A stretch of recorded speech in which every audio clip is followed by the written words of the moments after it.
آج کا جلسہ سیدنا غوث پاک رضی اللہ تعالیٰ عنہ کی طرف منسوب ہے اور ان کے نام سے اس جلسے کی طرف ان کی ہی طرف اس جلسے کی نسبت بھی کی گئی ہے۔ نقیب اہل سنت حضرت علامہ مولانا نثار ثاقب احمد رضی اللہ علیہ نے مجھے 15-20 منٹ خطاب کرنے کا موقع دیا ہے۔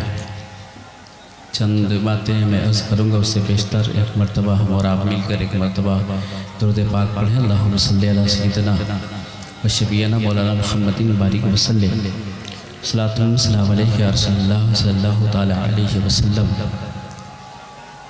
واہ کیا مرتبہ ہے غوث بالا تیرا، واہ کیا مرتبہ ہے غوث بالا تیرا، اونچے اونچوں کے سروں سے قدم اعلیٰ تیرا، اور کیا دب جس پر ہو حمایت کا پنجہ تیرا، شیر کو خطرے میں لاتا نہیں کتا تیرا۔ حضرات، ہمارے لیے یہ حکم ہے کہ ہم دنیا میں رہیں تو ایمان والوں کے ساتھ رہیں، سچوں کے ساتھ رہیں، اور اس دنیا سے بھی رخصت ہو تو ہماری قبر بھی کسی صالح انسان کے آس پاس بننا چاہیے۔ قرآن میں اللہ نے ارشاد فرمایا، یا ایھا الذین آمنوا، اے ایمان والو اللہ سے ڈرو، وکونوا مع الصادقین، اور سچوں کے ساتھ ہو جاؤ۔ یہ دنیا کی زندگی ہے جہاں پر اللہ سے فرماتا ہے کہ ایمان والو اللہ سے ڈرو اور سچوں کے ساتھ رہو۔ یہ سچوں کی صحبت اختیار کی جائے تاکہ ان کی برکتیں اور ان کی صحبت کے اثرات جو ہے ہم پر بھی مرتب ہوں، اور موت کے بعد بھی اللہ کے نبی نے ارشاد فرمایا، ادفنوا موتاکم فی وسط قوم الصالحین، کہ تم اپنے مردوں کو نیک صالح لوگوں کے بیچ بیچ دفن کیا کرو۔ اس کا مقصد کیا ہے؟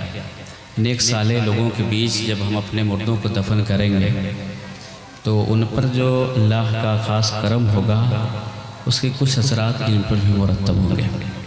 تو انسان اپنی زندگی کو نیکوں کی صحبت میں رکھ کر کے بہتر سے بہتر بنا سکتا ہے، اور نیکوں کی صحبت جب انسان کو میسر ہوتی ہے تو اس کی بگڑی ہوئی زندگی بھی اچھائیوں میں تبدیل ہو جایا کرتی ہے۔ بیسیوں واقعات اس طرح کے جہاں پر نیکوں کی صحبتوں کے اثرات لوگوں پہ مرتب ہوئے ہیں اور ان کی زندگیاں بدلی ہیں۔ ہمیں سیدنا غوث پاک رضی اللہ تعالیٰ عنہ کی زندگی کے حوالے سے تھوڑی سی بات کرنی ہے اور اس کو آپ کی عملی زندگی کے اوپر فٹ کرنے کی میں کوشش کروں گا۔ سیدنا غوث پاک رضی اللہ تعالیٰ عنہ کی ولادت باسعادت تھے بھی ایک کرامت کے طور پہ ہوئی ہے۔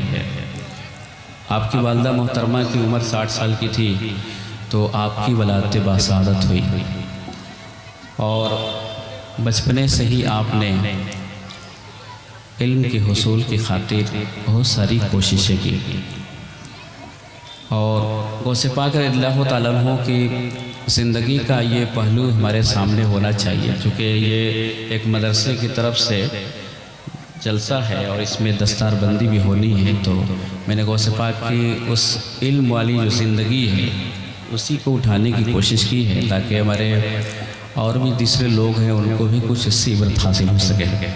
غوث پاک رضی اللہ تعالیٰ عنہ ہیں، تقریباً 18 سال کی عمر ہے، اور آپ گھر سے باہر نکلتے ہیں تو ایک بیل جاتا ہوا دکھائی دیتا ہے، آپ اس کے پیچھے چلتے ہیں۔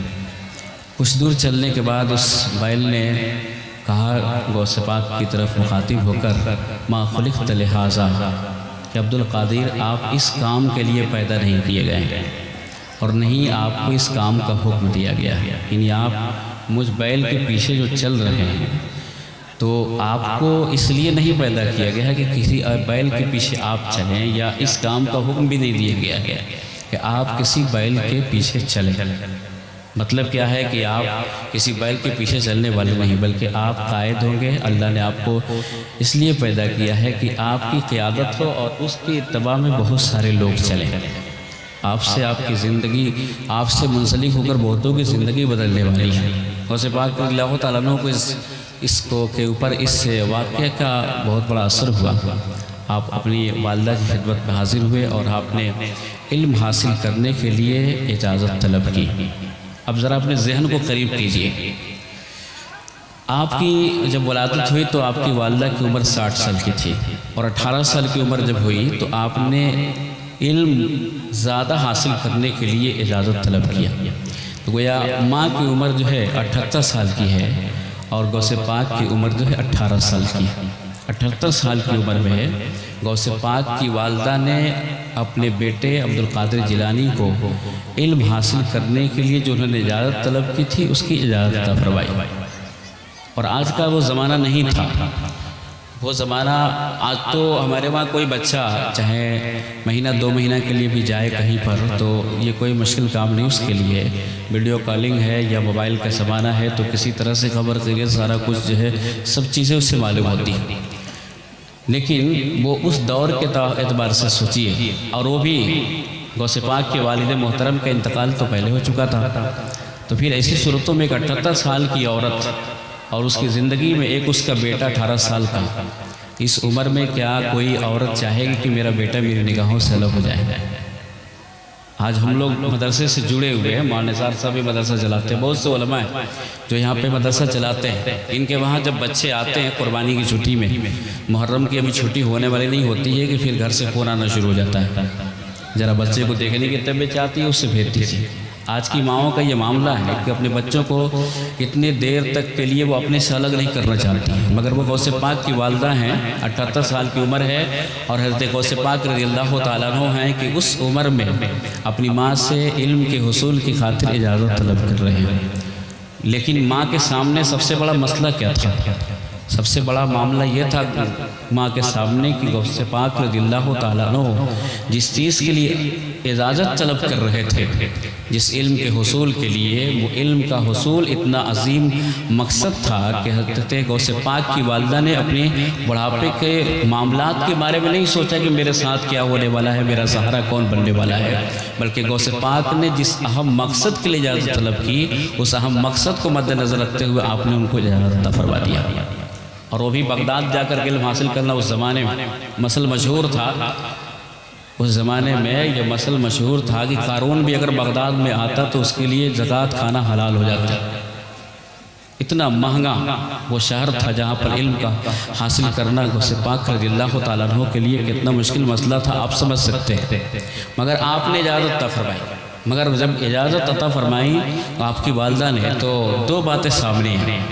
ایک تو بہت زیادہ مشہور ہے کہ آپ نے نصیحت کیا کہ بیٹا جھوٹ مت بولنا، مگر دوسری چیز کیا تھی؟ دوسری چیز یہ تھی کہ غوث پاک کی والدہ نے کہا کہ اب میری اور تیری ملاقات قیامت سے پہلے نہیں ہوگی۔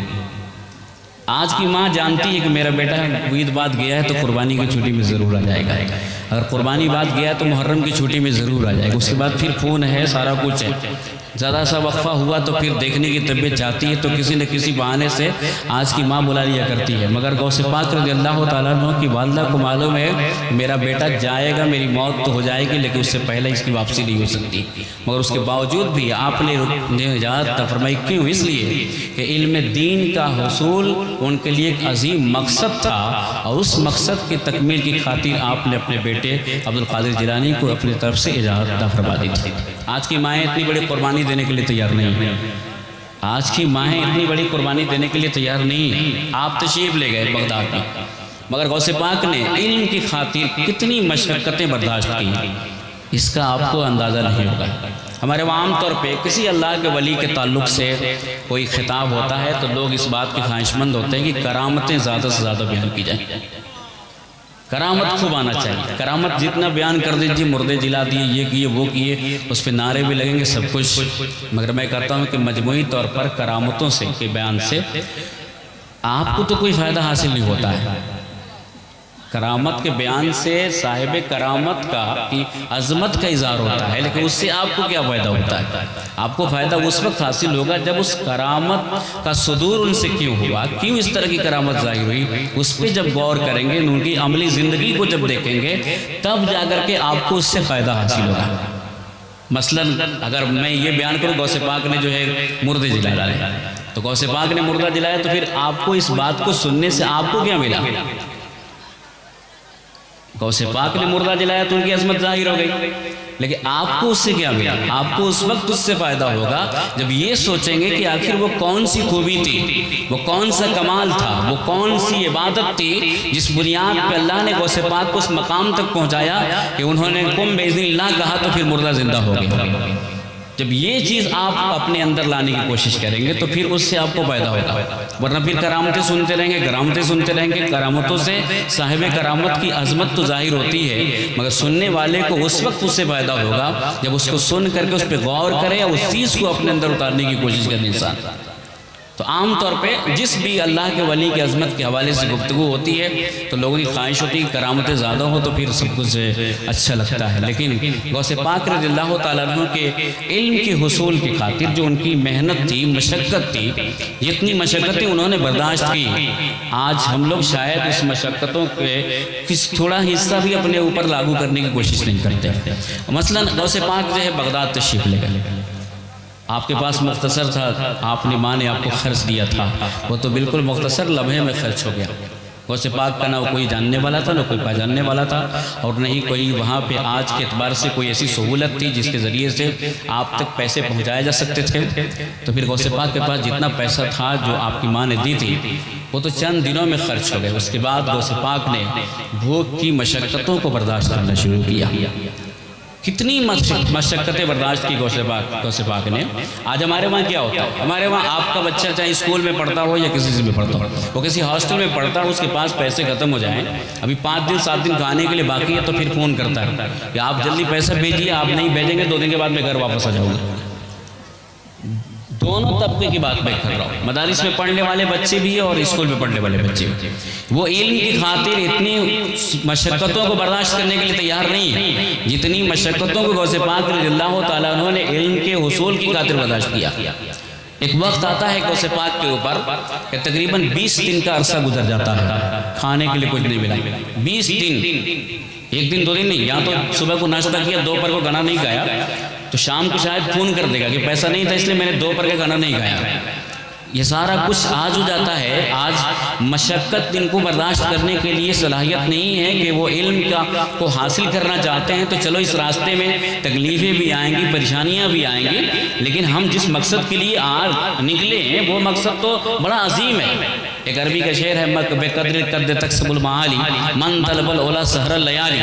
انسان کی کوشش کے اعتبار سے اس سے بلندی حاصل ہوتی ہے، اور جو بلندیوں کو طلب کرنے والا ہوتا ہے وہ راتوں کو بیدار ہوا کرتا ہے۔ ہاں تو آپ دعا میں لگے ہوئے ہیں کہ مولانا صاحب دعا کر دیجیے بیٹے کی نوکری ہو جائے۔ وہ بیٹا پڑھنے گیا ہے تو رات بھر کیا کرتا ہے؟ فلمیں دیکھتا ہے، یوٹیوب چلا کے بیٹھا ہوا ہے، امتحان کے لیے دوڑ جاتے ہیں، بابا ایک تعویذ لکھیے نا، میرے بیٹے کا امتحان ہے وہ پاس ہو جائے۔ ارے محنت نہیں کرے گا، عالم اسباب ہے، اس دنیا میں عالم اسباب میں رہ کر کے سببوں کے پیچھے نہیں چلے گا تو ان تعویذات سے آپ کے بچے پاس نہیں ہوں گے۔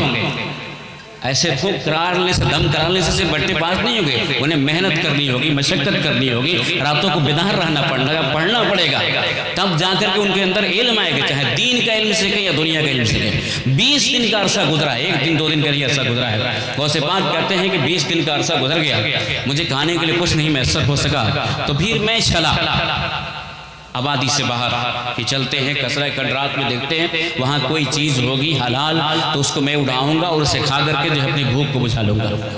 مگر وہاں جب پہنچے تو دیکھتے کیا ہیں کہ وہاں تو 70 اللہ کے اولیاء پہلے ہی سے اس کے حلال کی تلاش میں بیٹھے ہوئے۔ آپ کہتے ہیں کہ مجھے غیرت آئی کہ 70 تو پہلے سے موجود ہیں تو پھر میں 71واں کیسے بڑھوں۔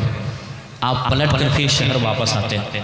آپ جب شہر واپس آئے تو ایک شخص سے ملاقات ہوئی اور اس نے آپ کو جو ہے کہا کہ میں جیلان کا رہنے والا ہوں، اور میں نے جب جیلان سے چلا تھا تو تیری ماں نے یہ سونا کا یا چاندی کا ایک چھوٹا سا ٹکڑا دیا تھا، یہ تمہاری امانت ہے، تم اسے قبول کر لو۔ غوث پاک نے جب وہ چھوٹا سا سونا کا ٹکڑا لیا، اپنی ماں نے بھیجا تھا، تو پھر آپ کو خیال آیا کہ 70 اللہ کے ولیوں کو تو میں نے وہاں دیکھا ہے اس کے حلال کی تلاش کرتے ہوئے، تو پھر آپ اس ٹکڑے سے کچھ نہیں خریدتے، اس کو 2 حصے میں تقسیم کر دیتے ہیں، ایک حصہ کو لے کر پہنچتے ہیں ان 70 اللہ کے ولیوں کے پاس۔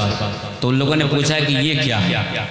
سوال اس لیے تھا کہ آج جو ہے بغداد میں قحطی ہے، تو ایسی صورتوں میں تیرے پاس یہ سونے کا ٹکڑا آیا تو کہاں سے آیا؟ اللہ والوں کی بات ہے، ہمارے وہاں حلال و حرام کی تمیز بھی نہیں ہے، مال آنا چاہیے چاہے جیسا بھی آنا چاہیے، یہ سچائی ہے، مال آنا چاہیے چاہے جیسا بھی آنا چاہیے۔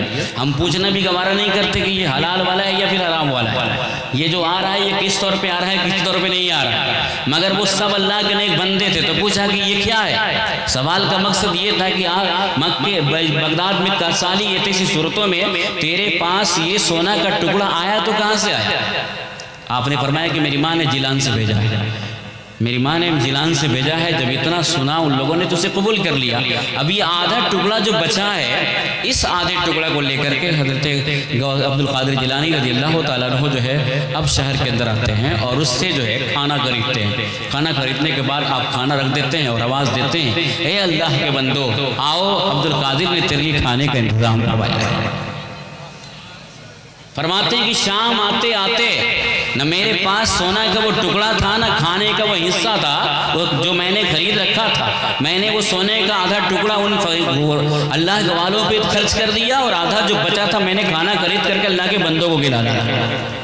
یہ بھوک کی مشقت علم کی خاطر، مگر ملا بھی سونے کے ٹکڑا تو اپنے بھوک کی فکر نہیں ہے، فکر ہے تو پہلے اللہ کے 70 اولیاء کا، اس کے بعد پھر ان غریبوں کا جن کے پاس کھانے کے لیے کچھ نہیں تھا۔ عبد القادر نے اپنی طرف سے کھانے کا انتظام فرمایا۔ ایک واقعہ، ایک اور واقعہ، کچھ وقفہ گزرتا ہے اسی طرح اور کئی دن گزر جاتے ہیں، عبد القادر جیلانی رضی اللہ تعالیٰ عنہ نے کچھ نہیں کھایا۔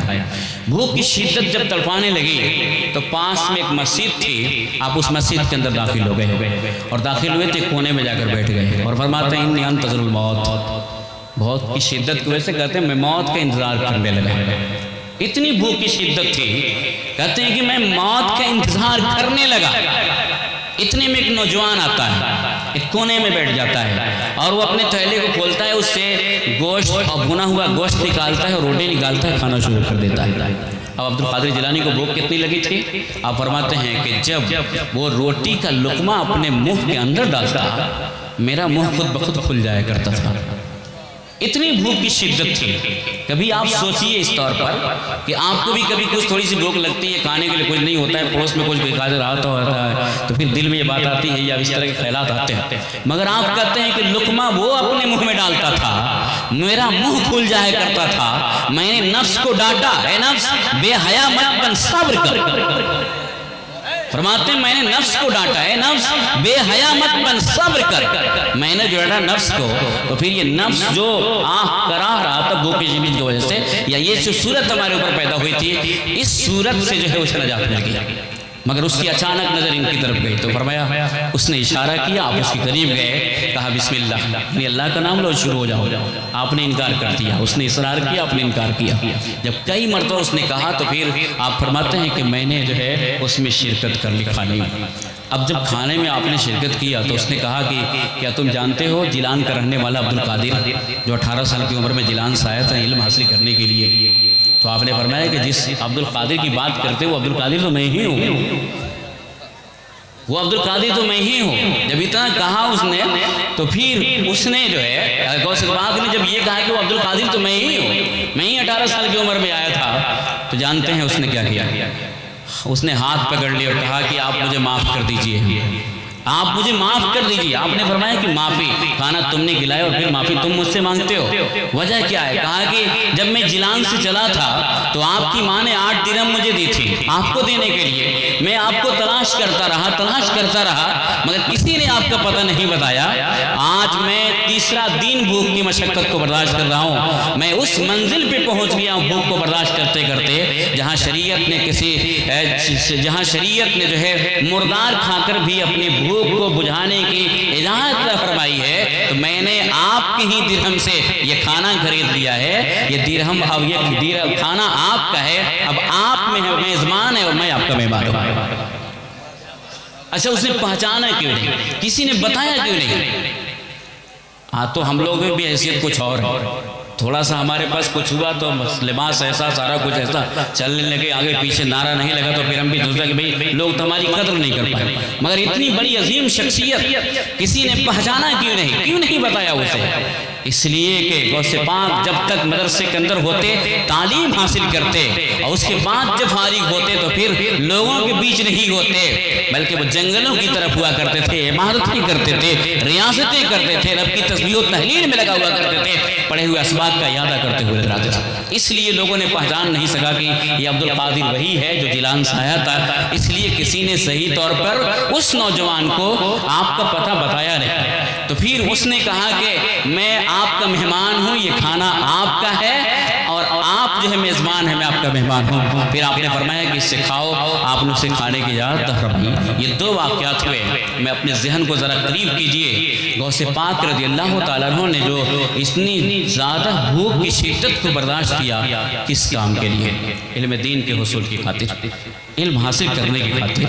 لیکن ہمارے وہاں کیا ہے کہ ہم تو علم کے حصول میں جتنی مشقتیں آنے والی ہوتی ہیں اس کا کچھ حصہ بھی ہمارے سامنے نہیں آتا ہے کہ ہم اس کو برداشت کرنے کے لیے تیار نہیں۔ دونوں طبقے کے، چاہے دین والا کا علم حاصل کرنے والا انسان ہو یا پھر دنیا کا علم حاصل کرنے والا انسان ہو، دونوں کے وہاں یہی معاملات ہیں۔ اس بنیاد پر ان کے اندر جو ہے یہ ساری چیزیں پیدا نہیں ہوتی ہیں۔ تو غوث پاک کے اس سے علم کی حصول کی خاطر جو ان کی محنت مشقت تھی اور انہوں نے جو مشقتیں برداشت کی ہیں، اگر ہم واقعاً غوث پاک کے ماننے والے ہیں تو چاہے دین کا علم حاصل کریں یا دنیا کا علم حاصل کریں، دونوں صورتوں میں ہمیں مشقتوں کو برداشت کرنی ہوگی علم کے حصول کی خاطر، تب جا کر کے اللہ تعالی ہمیں ایک بڑا مقام عطا فرمائے گا۔ ایک بات اور میں عرض کروں، اس کے بعد میری تقریر ختم ہو جائے گی کہ غوث پاک رضی اللہ تعالیٰ عنہ کی زندگی کے مختلف پہلو ہیں اور ان مختلف پہلوؤں کو ہمیں مختلف اعتبار سے پڑھنا چاہیے، سمجھنا چاہیے اور اس کو اپنی زندگی کے اوپر لا کر کے فٹ کرنا چاہیے۔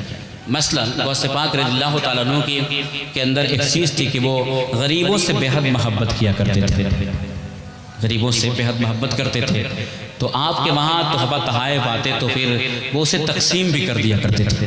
اس حوالے سے ایک واقعہ مجھے ذہن میں آیا کہ آپ حج کے ارادے پر تھے، حج کے سفر پہ تھے، ایک مقام پر آپ ٹھہرے تو آپ نے ارشاد فرمایا کہ آج مجھے یہاں قیام کرنا ہے، لیکن پتہ کرو اس غریب محلے کا سب سے غریب انسان کون ہے، سب سے غریب انسان کون ہے؟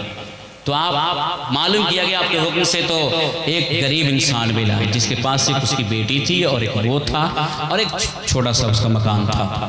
آپ نے اس کے پاس خبر بھجوائی کہ میں تمہارا مہمان بننا چاہتا ہوں۔ وہ کتنا خوش نصیب رہا ہوگا جس کے لیے غوث پاک نے خود جو ہے مہمان بننے کی خواہش ظاہر فرمائی کہ تم میزبانی کرو، میں تمہارا مہمان بننا چاہتا ہوں۔ اس نے قبول کر لیا، آپ اس کے وہاں مہمان بن گئے۔ اب علاقے کے لوگوں کو جب معلوم ہوا عمرہ کو تو وہ تحفہ تحائف لے کر پہنچے اور کیا تو کہ آپ میرے وہاں چلیں، آپ میرے وہاں چلیں، مگر آپ نے جواب دیا کہ نہیں، میں نے اس سے مہمانی طلب کی ہے، مجھے اس کے وہاں قیام کرنی ہے۔ آپ وہاں ٹھہرے، صبح کو جب واپسی ہونے لگی تو جو تحفہ تحائف آپ کے ملے ہوئے تھے آپ نے فرمایا اس میں سے میرا حصہ جو ہے وہ حصہ جو ہے اس گھر والے کو دے دو۔ جب آپ نے اپنا حصہ دیا تو جتنے ساتھی تھے آپ کے ان کا جو حصہ بنتا تھا سبوں نے اپنا اپنا حصہ انہیں دے دیا۔ آپ تو تشریف لے گئے، ایک لمبے عرصے کے بعد آپ کے لڑکے کہتے ہیں کہ جب میں دوبارہ اس جگہ پہ پہنچا تو میں نے اس انسان کو تلاش کرنا شروع کیا۔ جب تلاش کرنا شروع کیا تو پتہ چلا کہ وہ آدمی اس گاؤں کا سب سے بڑا امیر بن گیا ہے۔ آپ اس کے پاس گئے اور آپ نے اس سے پوچھا کہ یہ سب کچھ کیسے ہوا؟ تو اس نے کہا کہ یہ سب عبد القادر جیلانی کی ایک رات قیام کی برکت ہے، اللہ تعالیٰ نے مجھے اس علاقے کا سب سے بڑا امیر بنا دیا ہے۔ یہ بات ختم ہو گئی، چھوٹی سی بات ہے مگر آپ اپنے ذہن کو قریب کیجئے۔ غوث پاک رضی اللہ تعالیٰ عنہ نے کیا کیا؟ اس علاقے کا سب سے بڑا غریب انسان کو چن کر کے اس کے وہاں قیام کیا۔ کیوں؟ اس لیے کہ آپ کو غریبوں سے محبت تھی۔ آج ہم غوث پاک رضی اللہ تعالیٰ عنہ کے نام سے فاتحہ خوانی کراتے ہیں، دیگیں چڑھاتے ہیں نا، تبرک کس کے وہاں جاتا ہے؟ امیروں کے وہاں زیادہ جاتا ہے، غریبوں کے وہاں کم جاتا ہے۔ سچائی ہے، اگر سچی محبتیں ہماری ان سے ہیں تو پھر ایسی صورتوں میں ہمارے چاہے جس بھی موقع کے اس طرح کی دعوتیں ہوں یا جو بھی معاملات ہوں اس میں غریبوں کو ضرور شرکت کرنی چاہیے، ان کی طرف ہماری توجہ ہونی چاہیے۔ لیکن ہم تو قربانی بھی کراتے ہیں نا تو تبرک اس کے وہاں زیادہ بیٹھتے ہیں جس کے وہاں 5 قربانیاں پہلے سے ہوئی ہوں، مگر پڑوس میں ہمارا غریب ایک انسان رہتا ہے جس کے وہاں قربانی نہیں ہوئی، اس کے بچے پوچھتے ہیں کہ ابا گوشت کب آئے گا؟ کب تبرک کا گوشت آئے گا کہ ہم کھائیں گے؟ یہ حالات ان کے ہوتے ہیں، لیکن ہم کیا ہے کہ ہم تو تبرکات انہی لوگوں کے وہاں زیادہ بیچتے ہیں جو بہت بڑا آدمی ہوتا ہے، رئیس ہوتا ہے، جس کے پاس سارا کچھ ہوتا ہے۔ تو ہم واقعات سنتے ہیں لیکن اس واقعات کو اپنے اوپر فیٹ کرنے کی کبھی کوشش نہیں کرتے۔ اگر ہم سچے طور پہ غوث پاک رضی اللہ تعالیٰ عنہ سے محبت کرنے والے ہیں تو جس طرح انہوں نے علم کے حصول کی خاطر محنت کی، مشقتیں برداشت کی، بھوک کی شدت کو برداشت کیا، ایک لمبا سفر طے کیا، ہماری بھی ان سے محبتوں کا تقاضا یہی ہے کہ ہم بھی اپنی اولادوں کو پہلے دین کی حصول کرنے کی طرف سے راغب کریں، پہلے دین کا انسان اسے بنائیں، اس کے بعد پھر دنیا کا انسان بنانے کی کوشش کریں۔ آج ہماری اولادیں کفر اختیار کرتی چلی جا رہی ہیں، ہماری اولادیں ایسا عمل کرتی ہیں جس کے ذریعے سے ان کا ایمان تباہ اور برباد ہو جائے کرتا ہے کہ آپ جائزہ نہیں لیتے۔ آپ کا بیٹا آپ کے سامنے، آپ کے وہاں زندگی گزارنے والا آپ کا بیٹا کیسا کام کرتا ہے، کبھی ان کے وہاں کشکے لگا لیتے ہیں، کبھی ایسے کر لیتے ہیں، کبھی اور طرح کی ساری چیزیں جہاں کفر کا ارتکاب ہو رہا ہے، ایمان بک رہا ہے، سارا کچھ ختم ہو جا رہا ہے، لیکن ہماری توجہ اس طرف نہیں ہوتی۔ ارے آپ اپنی اولادوں کی ایمان کی فکر نہیں کریں گے، دوسرا کون آئے گا ایمان کی فکر کرنے کے لیے؟ کون آئے گا آپ کے بچوں کی ایمان کی حفاظت کرنے کے لیے؟ یاد رکھیے گا، آج دنیا کا جس طرح کا بھی انسان بنا ڈالیے اپنی اولادوں کو، اگر اسے نبی کی شریعت پہ چلنے والی نہیں بنائے، نبی کی شریعت کے بتائے ہوئے ارشادات پر عمل کرنے والی اولاد نہیں بنائے، داور محشر کے سامنے آپ کو جواب دینا پڑے گا۔ یہ نہیں پوچھا جائے گا کہ تم نے 50 بلڈنگیں کیوں نہیں تعمیر کی تھی، یہ نہیں پوچھا جائے گا کہ تم نے ایک مکان چھپرا میں خریدا تھا، دوسرے مکان کو تم نے جو ہے پٹنہ میں کیوں نہیں خریدا اپنے اولادوں کے لیے، لیکن یہ ضرور پوچھا جائے گا کہ تم نے اپنی اولادوں کو دین والی کیوں نہیں بنایا تھا، ایمان کی حفاظت کرنے والی کیوں نہیں بنایا تھا، نبی کی شریعت پہ چلنے والی کیوں نہیں بنایا تھا۔ تو پھر آپ کو جواب دینا پڑے گا اپنی اولاد کے حوالے سے۔ آپ فکر کیجئے کہ آپ اپنی اولادوں کی ایمان کی حفاظت کیسے کریں گے۔ قرآن کہتا ہے قوا انفسکم واہلیکم نارا، بچاؤ اپنے آپ کو اور اپنی بیوی اور بچوں کو جہنم کی آگ سے۔ آپ کی ذمہ داریاں ہیں کم سے کم 2-3 اولادیں آپ کی ہیں تو پھر 2-3 اولادوں کی ذمہ داری آپ کی ہے کہ آپ انہیں جہنم کی آگ سے کیسے بچائیں گے۔ اگر آپ نے اپنی اولادوں کو دین کی تعلیم سے دور کر کے صرف دنیا کا انسان بنا دیا ہے تو پھر قیامت کو تیار رہیے گا، رب آپ سے پوچھے گا کہ تم نے اپنی اولادوں کو دین کی راہ سے کیوں ہٹایا تھا۔ وہ اولادیں بھی آپ کے خلاف مقدمہ دائر کریں کہ مولا میں تو نا سمجھ تھی، مگر اس میرا باپ ہے، اس سے پوچھ کہ اس نے نبی کے طریقے سے ہٹا کر مجھے دنیا کے انسانوں کے جو ہے روح کے روش پہ چلنے والا کیوں بنا دیا تھا۔ جب آپ کیا دیں گے؟ اس لیے کم سے کم اپنی اولادوں کو دین کی اتنی تعلیم دیجئے جس سے آج کے وقت میں مسلمان رہنا سیکھ لے۔ بہت بڑا جملہ ہے، کبھی غور کیجئے گا، اپنی اولادوں کو مسلمان رہنا سکھا دیجئے، اپنی اولادوں کو آج کے وقت میں مسلمان رہنا سکھا دیجئے۔ اس جملے پہ غور کیجئے گا تو بہت کچھ آپ کو ملے گا، ورنہ پھر تو ایک کان سے سنیے دوسرے کان سے نکال دیجئے۔ اللہ ہم سب کو عمل خیر کی توفیق عطا فرمائے۔ وما علینا الا البلاغ۔ السلام علیکم ورحمۃ اللہ۔